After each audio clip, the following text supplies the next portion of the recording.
आज आपल्या महाराष्ट्र राज्याचे माजी मंत्री बच्चूभाऊ कडू यांच्या विचाराने चालत असणारी प्रहार करिअर अकॅडमी आणि या संस्थेचे संस्थापक अध्यक्ष आदरणीय संतोषजी पवार साहेब, खरं तर शेतकऱ्यांची मुले या प्रहार अकॅडमीमध्ये शिकत असतात आणि आज सांगायला अभिमान वाटतो। तेच इंडियन नेव्ही एमआर आणि एसएसआर मध्ये आपल्या प्रहार अकॅडमीचे 2 विद्यार्थ्यांचा आज खुशखबर आली आणि सिलेक्शन झालं।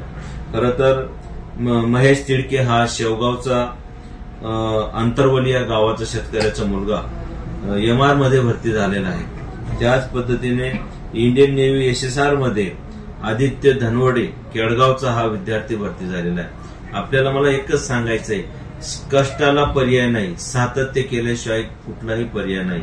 आपण या प्रहार अकॅडमीच्या माध्यमातून आज सांगायला अभिमान यासाठी वाटतंय का सर्वसामान्य कुटुंबाच्या घरामध्ये आज एक मुलगा जर नोकरीला लागला तर 3 पिढ्या सुधरत असतात। म्हणून आज शेतकऱ्याच्या घरी खुशी आलेली आहे। एमआर मध्ये एसएसआर मध्ये 2 विद्यार्थ्यांचं सिलेक्शन झाले आणि योगायोगाने दोघेही विद्यार्थी आज ओडिशामध्ये या ठिकाणी एकच सेंटरमध्ये दोघांना ट्रेनिंगला जात आहे।